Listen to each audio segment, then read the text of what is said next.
Okay, so we'll begin with prayers. Om Ajnanatirandhasya Jnananjanashalakaya Chakshurunmilitam Yena Tasmai Shri Gurave Namaha.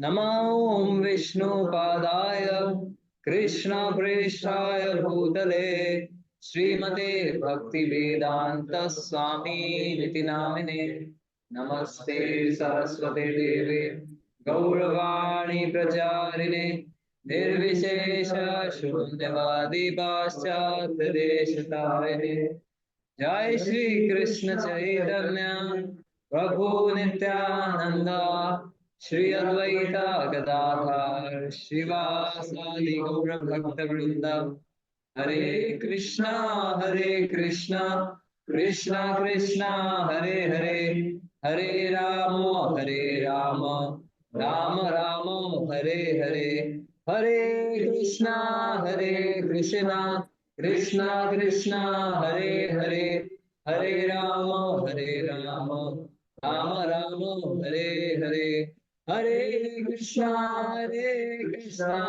Krishna Krishna Hare Hare Hare Rama Rama Rama Hare Hare. Hare Krishna. Hari Gol, welcome back, pass through. Yes, yes. So just quickly, we'll do a quick recap.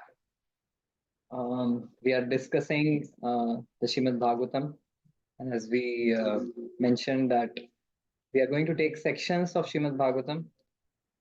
These are we will be discussing various stories from the Srimad Bhagavatam, and we will see how they are so relevant and applicable in our day-to-day life today also.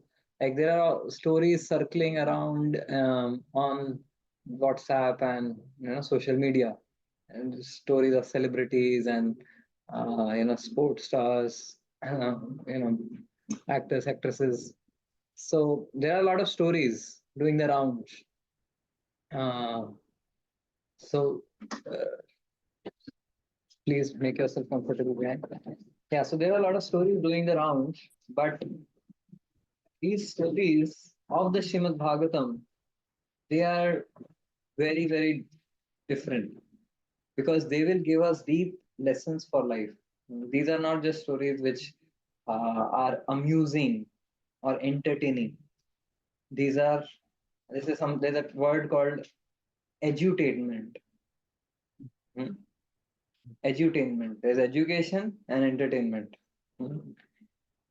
So, or there's another term called enlightenment. Enlightenment and entertainment. Enlightenment. So Bhagavatam stories will definitely be entertaining and you know very interesting, but they give a message which is very subtle and profound, which is very enlightening and educating. So can you can turn on the AC up थोड़ा सा गर्मी लग रहा है तो please. Okay, so we are discussing this section from the fourth canto of Bhagavatam, chapter number 2 to 7. That's the section we are discussing. And so in this section, so far what has just briefly happened is Daksha, who is the Prajapati, he's conducting a sacrifice. He is, the CEO of the global, population explosion program. So because now there is talk of population control, but those times when the creation started, there was a need for the population to be created, and that is the most important need at that time. And many times people think that, oh, the population is increasing, population is a burden. Hmm? The resources are scarce, isn't it? Haven't we heard of this, that there's so much of crowd, there's so many people, dharti ke boj. Mhm. But the problem really is not how much the population in the world there is, but what is this population doing, right? Mother Earth doesn't get tired of feeding infinite number of ants or elephants. Hmm. But the most damage is caused by the humans with greed, because Gandhiji, as he says, God has provided for each and every person's need, but not for even a single person's greed, right? So yeah, so that time there was this population expansion program, and the CEO, Mr. Daksha, he's organizing a sacrifice for the welfare of the entire universe, and the who's who personalities have come for this sacrifice, for this meeting. And as Daksha enters the arena, everyone rises, very much amazed by his glitter and glamour and his charisma, except two people. One is his father, Brahmaji, and another his son-in-law, Lord Shiva. So to speak, he measures them up based on their material designations, not realizing their spiritual glory. And when Lord Shiva doesn't stand, it doesn't sit well with Daksha, because it infuriates his ego. For Hiranyakashipu, it just took one person in the universe whom he wasn't able to control, to make him completely mm, disturbed. mm. That was his own son, Prahlad. And for Daksha, it was just one person in the assembly, which it took, that was Lord Shiva. So basically, we discussed that ego is something which needs everything, but is satisfied with nothing, right? So that's where we discuss, and then Daksha becomes upset, and he, in a very diplomatic way, accuses and maligns Lord Shiva. He does character assassination. He racist remarks, all of those things he makes, and he makes a call for canceling out Lord Shiva from all the sacrifices. And then there is cursing, counter cursing. Nandi curses Daksha's followers, and Bhrigu Muni curses Lord Shiva's followers. And so we discussed uh, that if you cause pain to someone's heart, mm, then you must reap the results of it. Now, Nandi uh, uh, is just a vehicle. He's just a carrier, or maybe you can call the driver, mm, of Lord Shiva. But he feels pain at heart, and he curses that Daksha, you will have a goat head. And that comes true. Now, Daksha is the most important personality here, but even an insignificant person, so to speak, he happens to, break his heart, or, hurt his feelings, and he has to pay for it. So it doesn't matter big or small. In Krishna's eyes, everyone is important. So if you hurt anyone, the result is coming, isn't it? Hmm? So that's something we discuss also. And then, moving ahead from that, in the previous last section, we discussed how uh, now it has been thousands of years since this event had happened, but this bitterness between Daksha and Shiva continued. So we discussed that how it doesn't take much to start a quarrel, and but it takes a lot of conscious effort to be able to mm, actually, mm, you know, mend things back. So therefore, and if it is not done, then things continue to degenerate. Okay, nonetheless, this conflict was continuing, and now Daksha organized, more sacrifices. So he organizes a Vajpayee sacrifice and other sacrifices, and now the sacrifice which he's organizing, it's a grand celestial event, and again everyone is flocking to attend this yagya. And here Sati, she sees that the damsels of the heavens, the celestial ladies, along with their husbands, they are flocking, dressed in very gorgeous garments, dressed for the occasions. वो रहता है ना?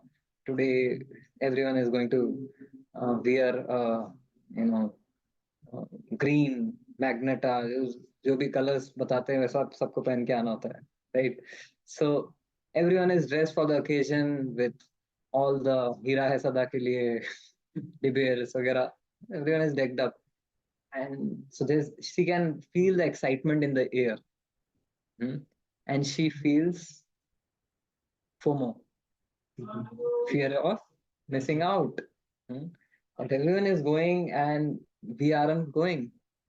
And that's when she approaches Lord Shiva and puts up the proposal in front of him that, well, no problem if we were not invited. You don't need an invitation to go to a relative's place, a friend's place, or a relative's place, or father's place. You can just walk in. Why so much formality? So that, and then she says, she gives several reasons that, look, everyone is going, all the devatas are going, all my sisters are going, all my other 15 sisters with their husbands are going, uh, and I have important business to do there. It has been years since I met my mother and my aunts and my sisters, so I have to meet them, and I want to see the sacrifice conducted by the sages. So there is not just a social cause, there's a spiritual cause also. We are not just going to the Kirtan Mela for socializing, we are also, for participating. And then she says that you can't expect artificial renunciation from me. I'm just a simple woman. You may be Bhutnath, Lord Shiva, but I am not. So, and then now we continue from where we left. Verse 15 of the third chapter. So far, so good. Everyone online also. So, Parth, why don't you read the 15th translation loudly?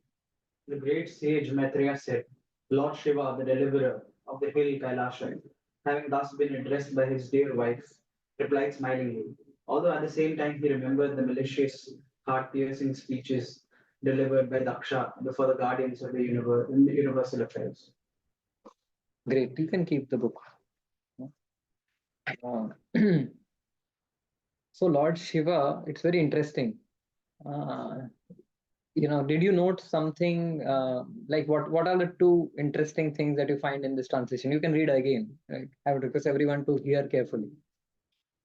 The great sage Maitreya said, Lord Shiva, the deliverer of the hill Kailasha, having thus been addressed by his dear wife, replied smilingly, although at the same time he remembered the malicious, heart-piercing speeches delivered by Daksha before the guardians of the universal affairs. So I find something very interesting in this. Would you like to share something which you find interesting? Smiling maliciously. Smilingly. Okay. Krishangi, you have something on mind? No? Deliverer of the hill. So smilingly, yeah, like so this I found this very interesting. Internally, he's remembering the malicious words of Daksha spoken a long time back, but he's not allowing that internal feeling of hurt to change his external demeanor. So he's smilingly addressing Sati. So this world is stamped by the Lord as Dukkhalayam or Shashvatam. The world by the Creator Himself has been given that title Dukkhalayam. And if you expect something else, then who is to be blamed?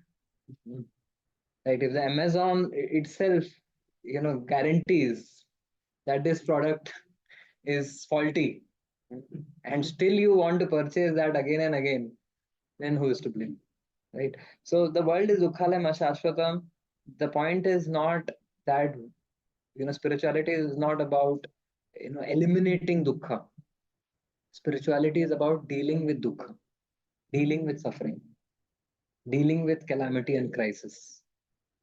That's what spirituality teaches us. Spirituality, many times people think that spirituality means Om with a smile on your face. That it's not toxic positivity. कि आग लगाए तो भी ओ कब तक चलेगा, right? The artificial, just demonstrating artificial peace is not going to work, not going to be sustainable. We need to learn to deal with and work with the suffering of this world. So Shruti Dharma Prabhu, who was the temple president and the very celebrated leader of Bhaktivedanta Manor, who passed away a few years back from cancer. So he used to say that if you don't learn to laugh, the world is definitely going to make you cry. Hmm? Because the common denominator in this world is crying. Hmm? You don't need a lesson to learn to cry, do you? What is the first thing you do when you come to this world? कुछ classes लगाई थी, कुछ JEE का preparation किया था, जैसे classes लगाई थी. रोने के लिए सिखाने की जरूरत नहीं पड़ती है, बच्चा भी रो लेता है.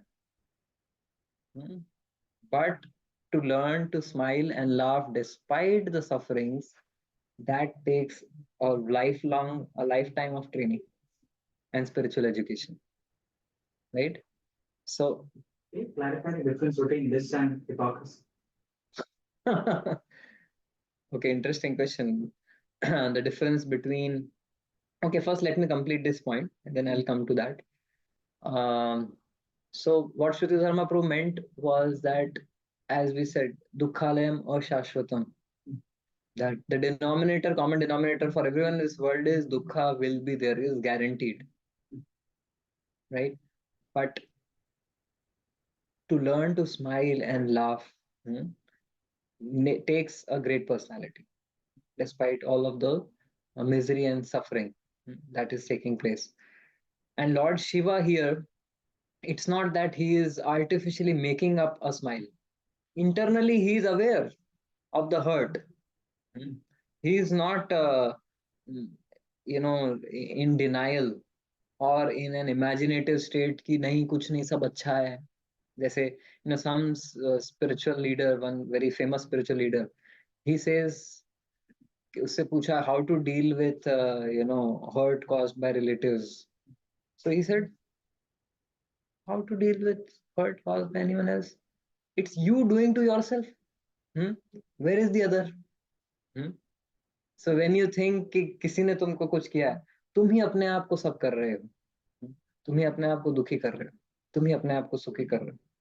So the point that there is someone else makes you miserable. So there is no one else. It's only you. So people make up a lot of abstract and concocted speculative conceptions, but it is far from the reality. Whether you to speak philosophically, logically, or emotionally. Philosophically, what does Gita say? न तो एव हम जातु नाशम न त्वम नेमे जनाधिपा न च एव च भविष्यामः सर्वे वयम अतः परम.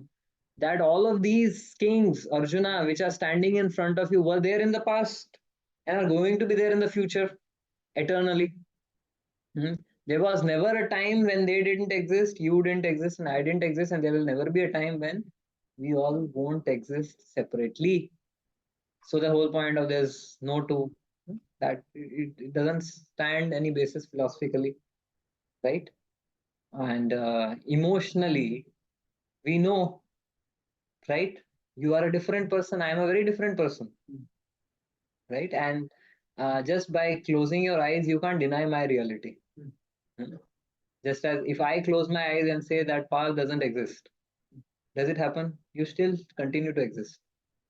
Just that I choose darkness over reality, isn't it? So when I say no one is there, it's only me hurting myself. I am choosing darkness. I am closing my eyes to the reality of the world.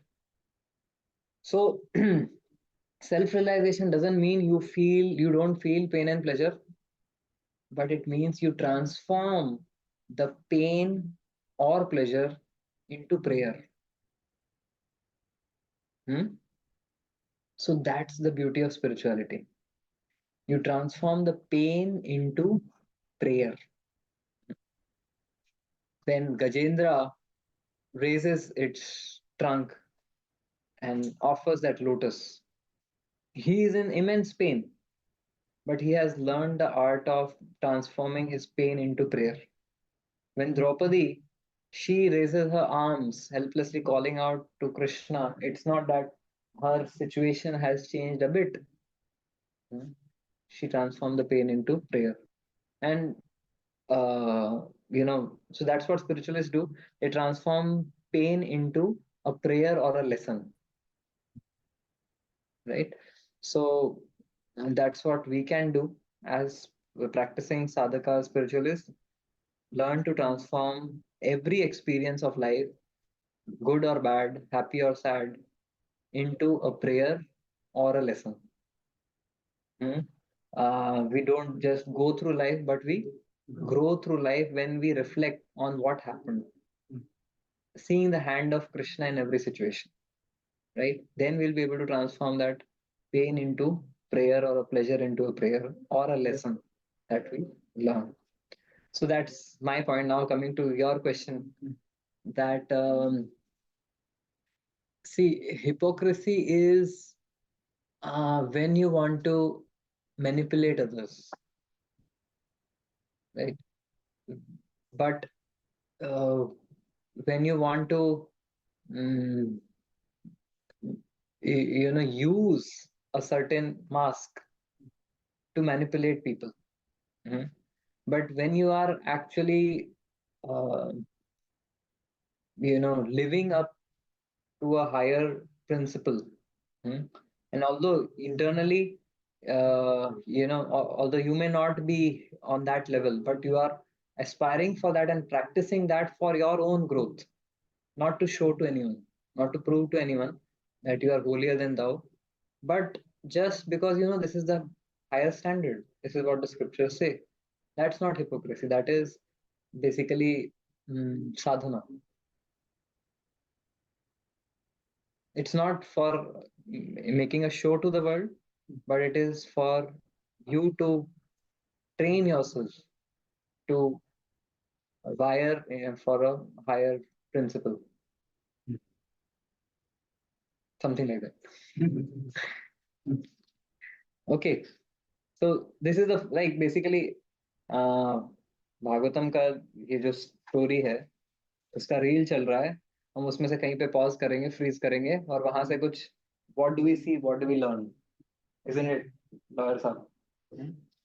So what do we learn from that? Okay, Lord Shiva is smiling. Hmm? Although internally he is remembering the harsh words. So there's a lot to learn. There's so much unpacking which happened when you see that, when you read Bhagavatam. That's what I was saying. अगर हम और कोई story सुनेंगे कुछ नहीं सीखेंगे, right? But ये भागवतम का एक एक लाइन में there are so many deep meanings hidden. So you all agree with me? Online offline भाई, thumbs up. Okay. Okay, let's move ahead. Now, what follows is a conversation, a response by Lord Shiva. In the previous chapter, we saw Sati gave various reasons why they should go for this sacrifice, this social function. And now Lord Shiva's response comes in, which Chakravarti Thakur, Vishwanath Chakravarti Thakur, and Acharya, some 350 years back, he writes as a conversation between Lord Shiva and Sati. Very interesting conversation. So, first of all, he begins with no harm, Sati, going to a relative's place uninvited. Hmm. What you're saying is right. Why do we need formality of invitations? And we should not have so much. You should not be worked up about so many formalities in intimate relationships. But you should also keep in mind that even though it is a relative, hmm, but if that relative is angry with you or finds faults in you, then you should look for an invitation first. Then you can't go uninvited. है कि नहीं? Logical है. You don't need formalities to go to a relative's place, but also gauge what is their disposition towards you. If they are angry, if you know they are going to find faults, and then why agitate and disturb them? Hmm? Stay safe. So she says, "What do you think about my father? Hmm? Do you think he is not wise? Do you think he is not knowledgeable? He is not going to find faults with us. He is very learned." Hmm. So these things, so even your life coaches speak that you should not, you should be equanimous and all of those things. So my father won't find faults. It's a thing of the past. So Lord Shiva says a very beautiful verse. Vidya tapo vittavatu vapurvaye kule satam gune sadbhirasattamagdare स्मृतो यत् हतायां वृतमान दुर्दशा स्तब्धा न पश्यन्ति हि धाम भूयसा. So he says that these six opulences, vidya, knowledge, tapa, austerity, uh, vidya, tapo, vapur means beauty, vaye, youthfulness, kule, high birth, satam gune, people who are very pious, they are generally in possession of these qualities. Hmm? Someone generally you see pious family, Krishna says in the Gita, sixth chapter, that the yogi, the unsuccessful yogi, hmm, Srimatam, Suchinam Srimatam Gehe, Yoga Nashto Bijayate. That someone who is not able to complete his spiritual practice in the next life, he gets birth in Suchinam, means a pious family, Srimatam, or an aristocratic family, where there is natural inclination for religiosity. So the Lord Shiva is saying generally, whether it is education, whether it is high birth, whether it is beauty, these are associated with piety. But he says there's a word of caution. Smrito hatayam, someone who is proud, hmm, someone who has got a lot of pride, all of these qualities, they work as the pistol, hmm, which actually work as a pistol or the carrier of their bullets of pride. Hmm. Pride to hai. Hmm. Everyone has got pride, but then someone who is having knowledge or wealth, they get something to show off their pride, or really jump on the scene. मैं हूँ कोई, hmm, मैं हूँ don, right? So if someone, if even a pauper is proud of his penny, but no one cares. Hmm. But a person who has wealth or education or beauty, they really have an opportunity to express their pride. Hmm. So Lord Shiva says, when someone is proud, then you can't depend on their knowledge, because even they will use their knowledge to pump up their proud pride. Hmm. So Sati says, my father is very learned and wise. So he says, don't bank on his knowledge and wisdom, because his pride will manipulate his wisdom and knowledge, hmm, to still find faults with us. So that's what he says. But then she says, wait a minute. Hmm. Even even if I accept your point that he may be proud, and he may be bewildered by that pride to not think logically. Hmm. But even low-minded people, they have affection for their children. कोई बड़ा aristocratic या pious नहीं है, कोई गरीब झुग्गी झोपड़ी में भी रहता है, अपने बच्चों से तो सभी प्रेम करते हैं ना. So do you think my father will be holding a grudge for so many hundreds of years? Hmm? Even ordinary people have affection for their children. Come on. So he will be affectionate when we go. So Lord Shiva says, point well taken. Hmm? But he always has a but. Hmm?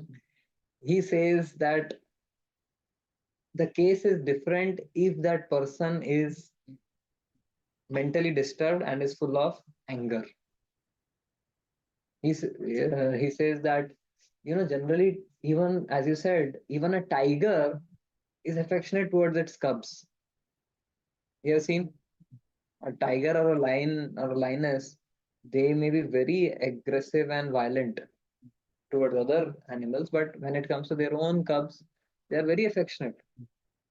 But then sometimes in rage or in hunger, they can end up eating their own cubs. So he says, beware. Hmm? So there's a good argument taking place. And she says, okay, enough is enough. Even if he insults, even if he disrespects, I am his daughter.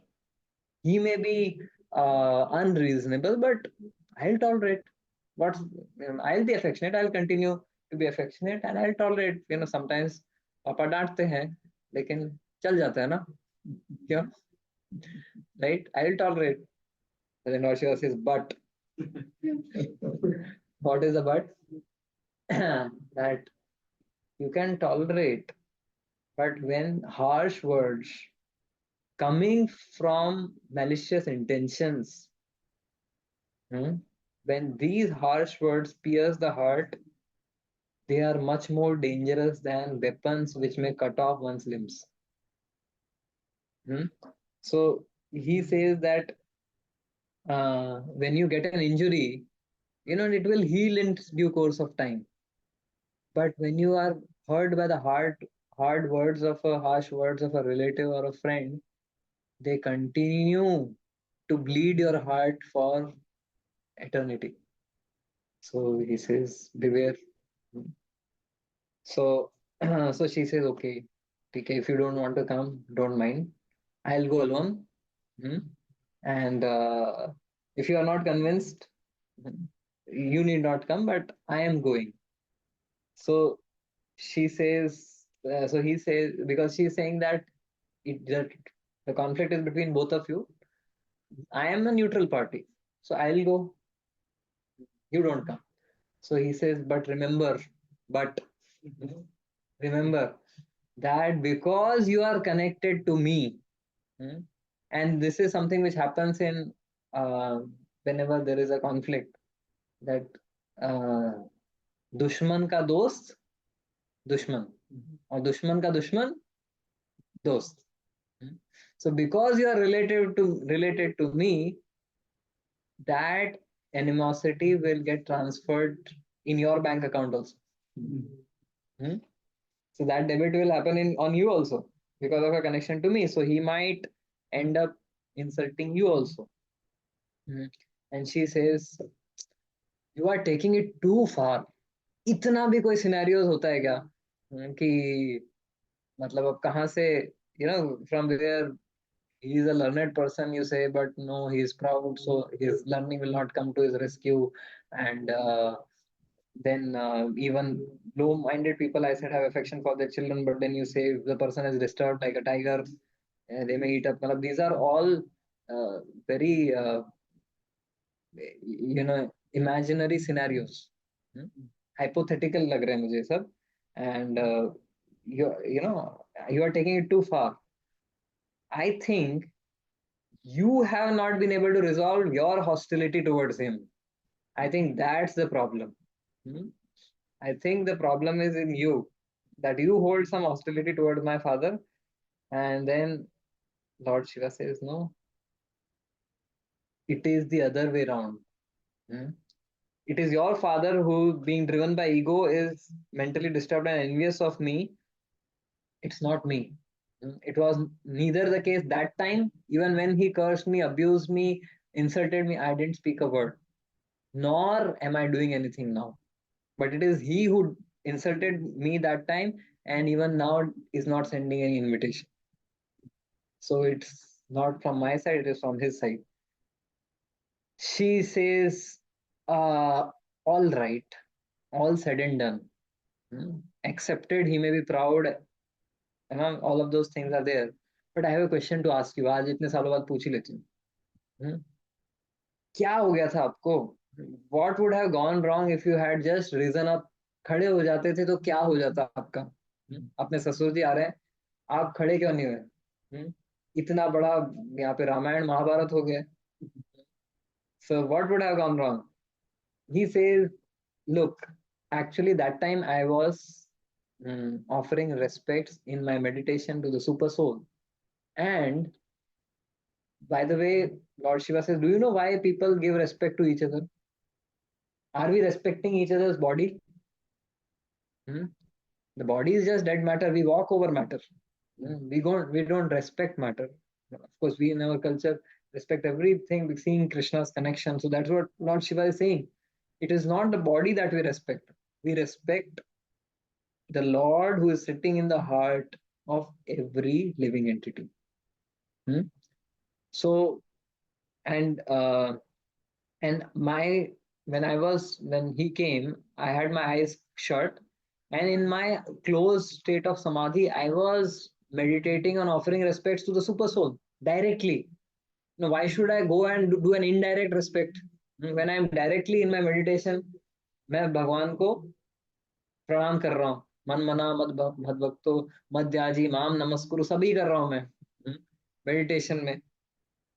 तो सती वही समय मिला था कि आपको meditation में जाने का. हाँ, सारी दुनिया ढोल नगाड़े बजा रही है और दक्ष आ रहे हैं, मतलब इतना सब बड़ा इवेंट हो रहा है और आपको वही समय मिला क्या समाधि में जाने का? सो ही सेज दैट समाधि is not dependent on me. That is a mercy of the Lord.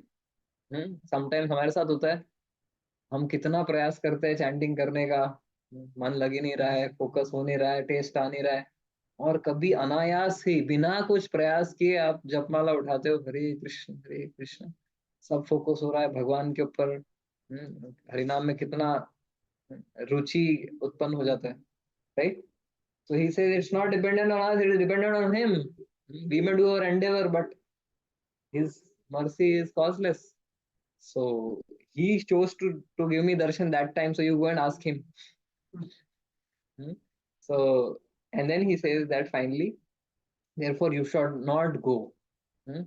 Although I know you are his pet daughter, although you were born from him, Daksha, but you should know that he is still envious of me. He has not yet resolved that animosity, and he insulted me. And if you still choose to go, it's your choice. But I can tell you, you will lament. And you will be insulted, dishonored, disrespected, and that is worse than death. When a close person whom you, you know, uh, when you a close person whom you gave your emotions, the remote of your emotions to, when they start manipulating or abusing, then it can be really hurtful. It can be worse than death. So that's where he, you know, stops speaking actually. So can you read the first verse of the fourth chapter? With translation, right? Yeah, translation. The sage Maitreya said, Lord Shiva was silent after speaking to Sati, seeing her between decisions. Sati was very much anxious to see her relatives at her father's house, but at the same time she was afraid of Lord Shiva's warning. Her mind unsettled, she moved in and out of the room as a swing moves this way and back. Okay, another very interesting thing coming up. So now two very like a lot of things to discuss here. Is it interesting so far? Yes. The discussion between Lord Shiva and Sati. So many uh, different layers are there to this discussion. So we will unpack it one by one. The first thing which you see here happening is how Sati and Lord Shiva had an experience of bitterness in the past. And both of them have that experience of being insulted, being neglected. But the response of Sati and Shiva are different. Lord Shiva are different. Now, despite that neglect, despite that insult, Sati is eager to go again into that same situation, to that same person. Hmm? So, what we are doing is in these Bhagavatam classes, we are drawing parallels and lessons from the Bhagavatam to our lives. Like, this is some thousands of millions of years back, but then this corresponds to a situation in your and my life today. You know how? We also go through this same just say Sati is having going through the swings, going in and out. So we also have similar dilemmas in life. So Daksha, he he insulted. There was bitterness and there was animosity from Daksha's side, and they had a bitter experience. But still, Sati is eager to go back again into that same situation, right? So this is what happens when you have when you get trapped into a relationship with a toxic person.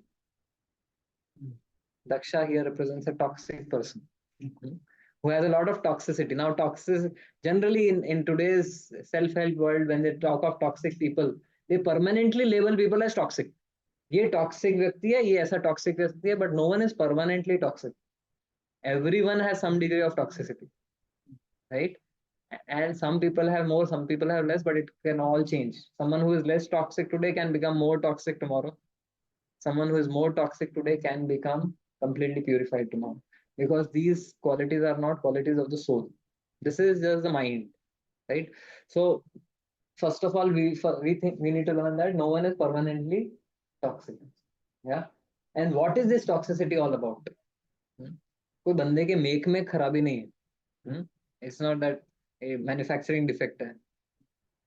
Toxicity is the degree of a person has false ego and pride. To that degree the person is toxic. That's a simple equation. uh, so and toxicity is a curable disease. False ego is a poisonous toxin, right? And someone having a good quota of that poisonous toxin becomes a toxic person, and anyone who comes in contact with that person will get bitten by the toxicity. As simple as that. They will inject that toxicity every time you interact with them. So now how does someone get trapped with a toxic person? Now, as Gita Krishna says that Ishwaro aham bhogi siddho ham balwan sukhi. This is the definition of a toxic person. Ishwar, I am the controller. I am the Lord of all I survey. Aham bhogi, I am supposed to enjoy everything. So when someone has such a mindset, they become toxic. So if someone has to control and someone has to enjoy, they need a jurisdiction. They need a place जिसको वो control कर सके. They need people whom they can control. Someone, I am a controller, but controller of what? You need something or someone to control. No? Even if you can control things, the ego is not satisfied unless you control people. So the toxic people, they are like the the they are looking for praise. Prey. Prey. Praise नहीं बोल रहा हूँ मैं, pray बोल रहा हूँ. So they are looking for prey whom they can hunt, whom they can control. Then they will get satisfaction. No? So they endeavor very meticulously to get people to control. So they will offer a lot of affection and love, but that love is a trap. to get you in their fold, and then they can control you. Then they can exercise their superiority, exercise their, subjugation towards you. So once you are in their attacking range, then they will launch. And and then they are smart enough to, not keep abusing you all the time. They'll continue to give you small doses of love to keep you hooked. नहीं तो भाग जाएगा. Hmm? So they're typically, like in psychology, they call it a love hate relationship. You don't realize कि you love that person or hate that person. The moment that hatred becomes to a threshold, just offer some love. Ultimately, I'm doing it all for you only. I'm not controlling, I'm concerned. Hmm? I am, kind of, tracking you and spying on you because I love you. Whatever. So, so this is what happens when someone becomes a prey of a toxic person. They get trapped in a love-hate relationship. They they feel that they are dependent on this person. They can't live without this person, and then they become accustomed to abuse. Right? Even though they are abused, even they are exploited, even though they are insulted, they think that I can't leave this person. I need to go back to this person, right? So, and there are different things which toxic people do. Like they will make you feel guilty endlessly, hmm? Even for faults of theirs, they will make you feel guilty. अभी जैसे मैं पढ़ रहा था somewhere कि hmm, so if so if you ask them, hmm, how are you? So now you are, with a good gesture, you are asking, how are you? So they will turn that around. So, so what do you mean? How am I? After what all you did, do you expect me to be happy? So then, you find there's nothing you can do to actually, you have to ultimately do only, they leave you with only one option: apologize. Sorry.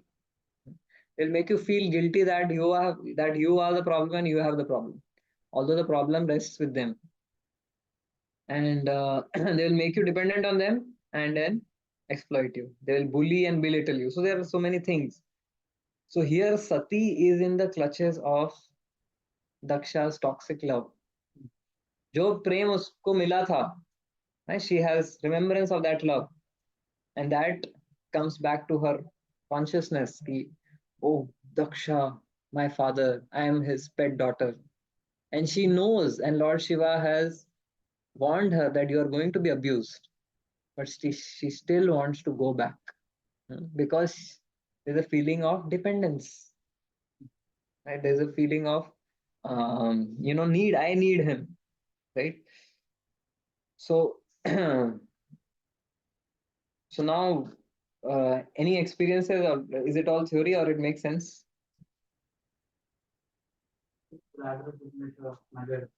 Life like example.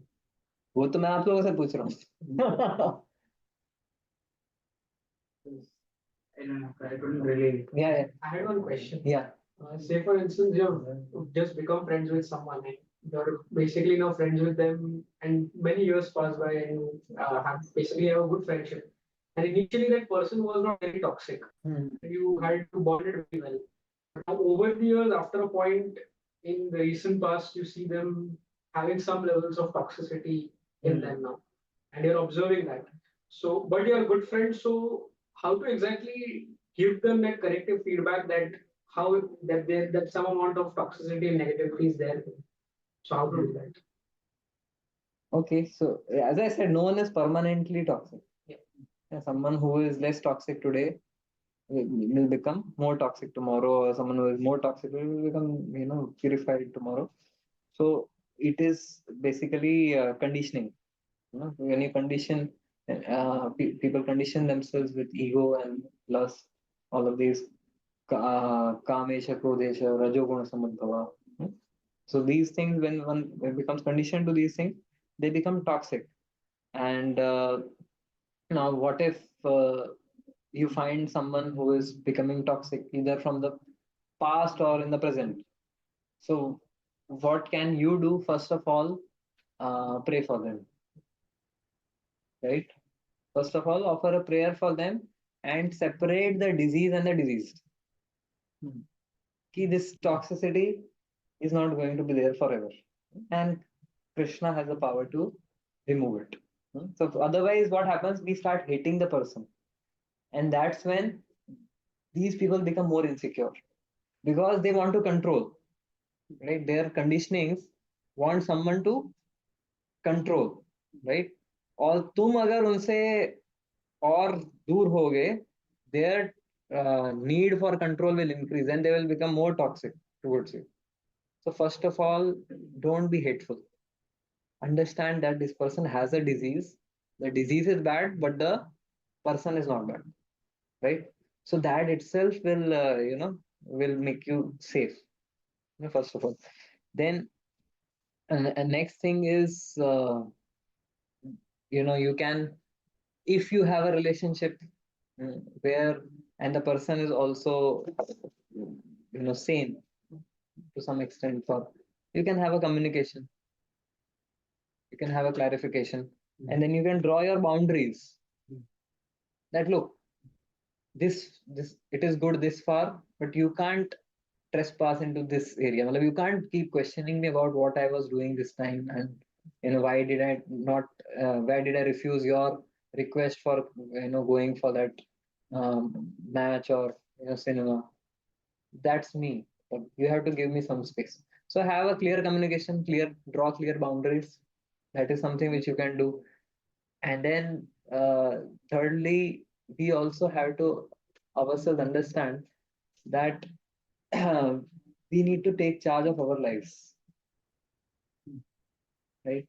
We are not, generally, the need of a conditioned soul is to have a sense of belonging, a sense of identity. And we make up that sense of identity from others. Hmm? I hang out with these friends who are very cool, right? And then when you find those friends becoming toxic, you know that they are causing you trouble, but you don't want to leave that also because otherwise you won't be called cool, right? So why do you depend on others to give you identity and sense of belonging? First, we should derive our identity from within, not without. And that is something which for FOMO also we discussed, that Krishna has given us a unique potential, a unique nature, and a unique purpose to serve. So when you realize that you are no longer wanting for people to give you validation or people to give you some crutches to walk in life, right? And an ultimate solution is to find a stability and pleasure within. Draw your sense of identity and belonging from God, from what God has offered to you as your talent, as your potential, as your purpose in life. And then you will find that your interactions with people are not, just an exchange of, identity. You are serving a purpose together. So these are some things you can do. Like Lord Shiva's solution is to socially distance yourself. No, Lord Shiva's solution is, first of all, boundary, right? That that if you cross this boundary and if you go there uninvited, he has not changed and he is going to harm you again. And Lord Shiva is Atmaram. That's what Sati was saying. That you are Atmaram, you are self-satisfied. I am not. I am a simple woman. I can't stay undisturbed seeing this, wonderful ceremony taking place. But then Lord Shiva says that then you be ready for being abused and neglected and disrespected and insulted also. So if we like, so basically, if we put ourselves in a situation where we need others to give us a sense of happiness and self-worth, then we are exposing ourselves to be manipulated, right? So therefore, the process of chanting, and sometimes people feel that क्यों करना है ये साधना, क्यों करना है chanting? This is foundationally important for you to become self-sufficient. Otherwise, we will need others. We will always be, craving for the world to give you an identity, and then the world will manipulate you, right? So all of this sadhana, all of this reading of scriptures is meant for you to develop a sense of, spiritual identity and grounding, and from that space of strength, you can then deal with the world. Okay, there is some question here. Okay. In this case, father was toxic, but is it okay to leave parents if they are toxic? No. So again, the thing to understand is no one is permanently toxic, and everyone is toxic to some degree. तो पहले parents से पूछो कि हम कितने toxic हैं, right? They are also tolerating our toxicity. We might not know, and we are also not permanently toxic. They are also not. It's a disease, right? And which we are carrying. So, uh, having that disease, we need to draw boundaries. किसी को खांसी हो रहा है तो उसको आप क्या उसको आप ऑस्ट्रासाइज कर रहे हैं तो मास्क लगा लो, right? Make a boundary and have an interaction within those boundaries. So that is something which is practical and possible. And then, as I said, pray for each other, and develop your sense of self, grounding, your connection. When you are deeply rooted and connected in spirituality, then you are not so much dependent on others. Then others' actions don't agitate you so much, because you are not dependent on them. Okay, he or she is acting in such a way, it's their problem.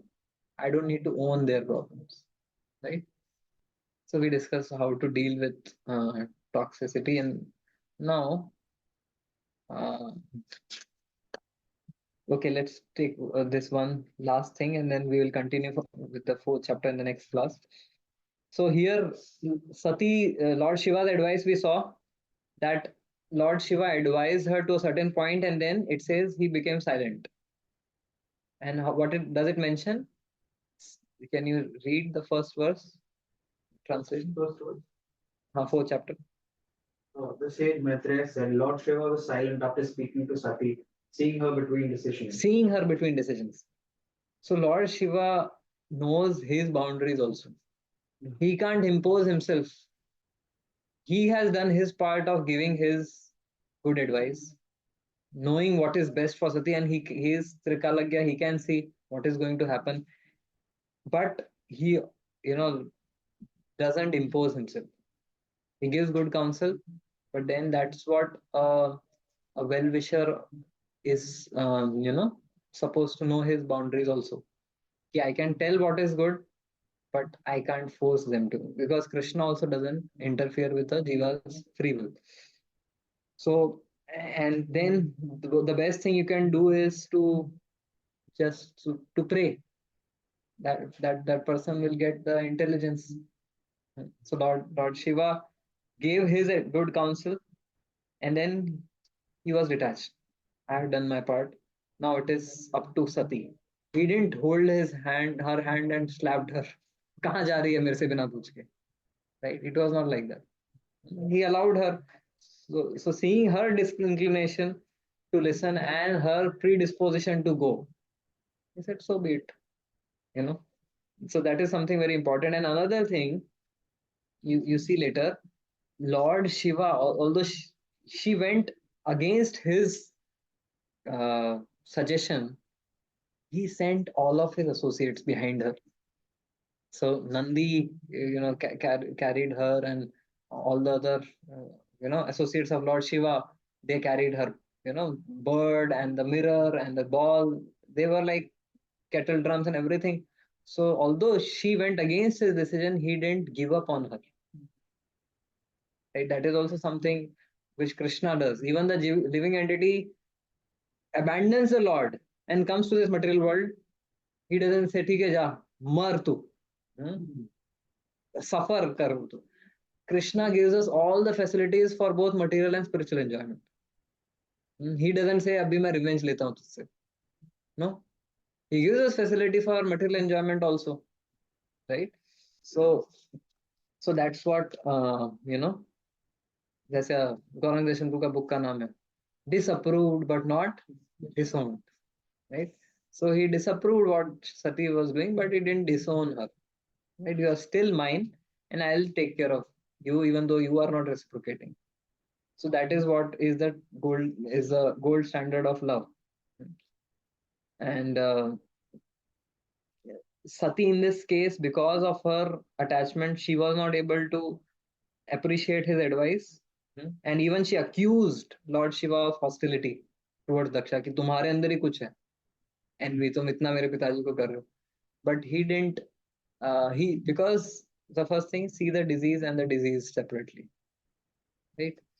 Um, and what is the danger of neglecting on this is Lord Shiva's part. What is the role of a good counselor or a leader or a mentor is that they give timely good advice, and at the same time they are detached, and even if the person doesn't follow the advice, they will continue to give a helping hand. This is from the side of a mentor or a leader or a guardian, है ना? This is what a loving guardian or a parent or a mentor will do. Offer good advice and leave it up to you, and still continue to support you even if you don't follow it. Now, what from the side of a follower or a dependent, that what we are supposed to do is that we should also know that if we continue to disregard good advice and good counsel, then we might not get that dose of good advice in future, right? The thing about this world is that those who are well-wishers, they appeal to our intelligence, and those who are manipulators, they arrest your emotions.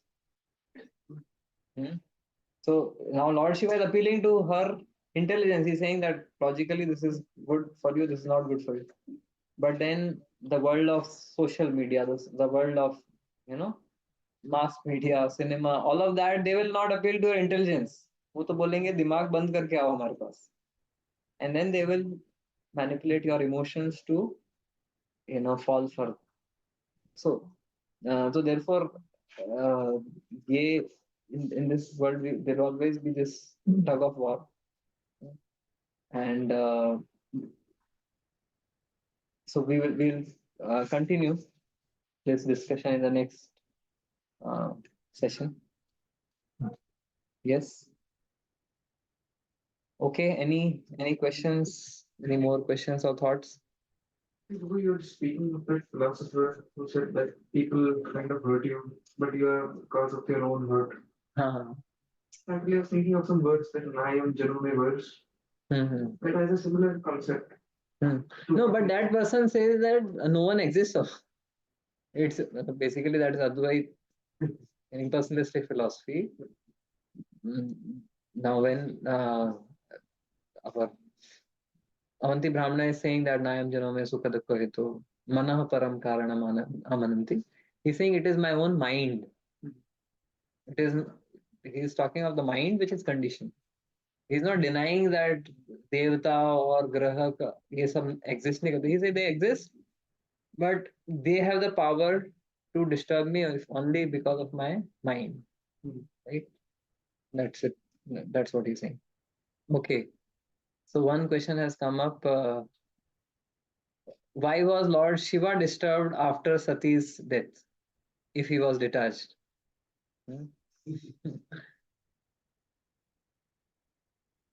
Okay. So we also discussed that spirituality doesn't mean that you become indifferent and cold and emotionless. It becomes having refined emotions arising from selflessness rather than having selfish emotions coming from a selfish heart, from a selfless heart. So Daksha, he was becoming upset and enraged because it was a threat to his ego. When Lord Shiva was insulted and abused, he didn't speak a word. So that is the litmus test. That when you are insulted or neglected, if you flare up, which means there is still ego. But if you don't mind the insult for yourself, but if for others someone is insulting or doing an injustice, if you don't stand up for that, that that means that you are artificial in your stance, because that was the case with Arjuna. Hmm? He said, I'm going to the forest, but Krishna said, wait a minute, what about the insult to Draupadi? Are you not going to stand up for her? What about the atrocities done to Kunti and all the citizens in the future? So a spiritualist is supposed to never um, retaliate for the insults done to oneself. But if it is done to others, if others are harmed, a spiritualist, that's what our path of Vaishnavism shows. Hanumanji, if you go and insult him, he will not bother. But if you go and insult Lord Ram or Sita Maya, you are pounded. So that's the path of Vaishnavism. Okay, thank you so much, everyone, for joining us today. And next time we are going to have this, we'll continue with this discussion, and a lot of wonderful lessons are going to come up. Because if you look at this, scenario, we as sadhakas, it is very relatable because Sati had a past. Hmm? She had a past material life as a daughter of Daksha. And then she got married to the spiritual personality Shiva. So she has a spiritual future. So we also have a material past. And then we get connected to Guru and have a spiritual future. And there's always this dilemma, there's always this tug of war between our material past and our spiritual future. And many times the past haunts us, and whether it is through bad habits, whether it is through our attachments, and it will try to impede our progress towards our spiritual future. But then this chapter teaches us that let's not commit spiritual suicide by going back to our material past. Rather, stick on to the advice of Guru to chant and follow the regulator principles. So thank you all very much. Hare Krishna, Srila Prabhupada ki jai, Granth Sahib Srimad Bhagavatam ki jai, Athai Gaur Premanande, Hari Bol. Thank you everyone for joining online and offline. Hare Krishna.